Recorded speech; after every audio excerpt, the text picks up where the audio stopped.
I like to talk a little bit about Daryl's House because it's such a great show. Um, I love the spirit of Daryl's House. I mean, it's one of those shows as a musician. The first time I watched it, I was like, this is great. This is just musicians celebrating music, having a good time. Uh, I know it kind of came in a somewhat spontaneous way, right? There wasn't some game plan. It just kind of happened. No, I had one of those moments and I just went like, wait a minute. Instead of traveling the world, why don't I do something where the world comes to me, and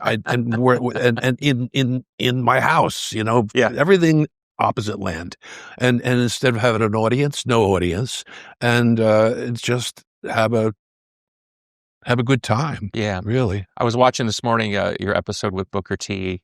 Oh and, yeah, and knowing you love that music from Stax and that was a good Sigma. one, But I mean, there's got to be that little kid in you that's still like, oh my God, I'm hanging out with Booker T. Yeah. I get flashes. That happens a lot with some of my idols that have been on the show. I mean, maybe the most extreme two would be one of my early ones with Smokey when he came there, and I was like, wait a minute, Smokey came up here to do this. Yeah.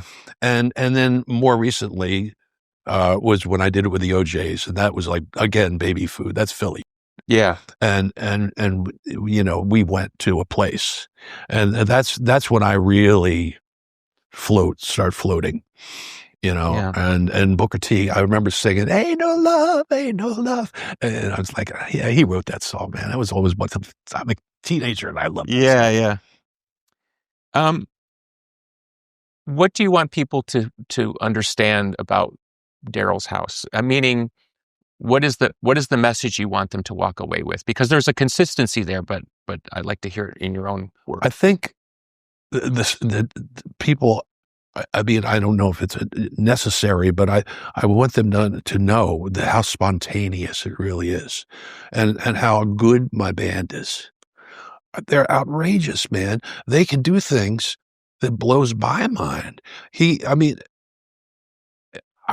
did the show when with Robert Fripp, and we did the song Red, one of his. Yes, King Crimson, right? Yeah, King Crimson Red, and we didn't even rehearse it. I mean, we rehearsed it separately. Okay. This is what we do. We rehearse things separately, and then we come in the room and we just play it. Wow. Everybody works on their own parts. and King Crimson is a little bit. And Robert flipped out. He went, I have never played this song with anybody that it didn't take them at least 3 days of hard work to learn how to play. And we did it in 10 minutes. Since we're in this beautiful house built in the 1700s, it's like late 1700s, what is it about your love of old homes and restoring these things? Like what have you found in privately that you didn't find in the world? Well, I like many traveling people who I've done most of my life, I really have a real desire, a domestic desire to balance it out. That's one thing. Number two, I grew up with this stuff. I grew up in Chester County, Pennsylvania, outside of Philly, and I grew up with old houses. I grew up with colonial and all that kind of thing. I was born in one.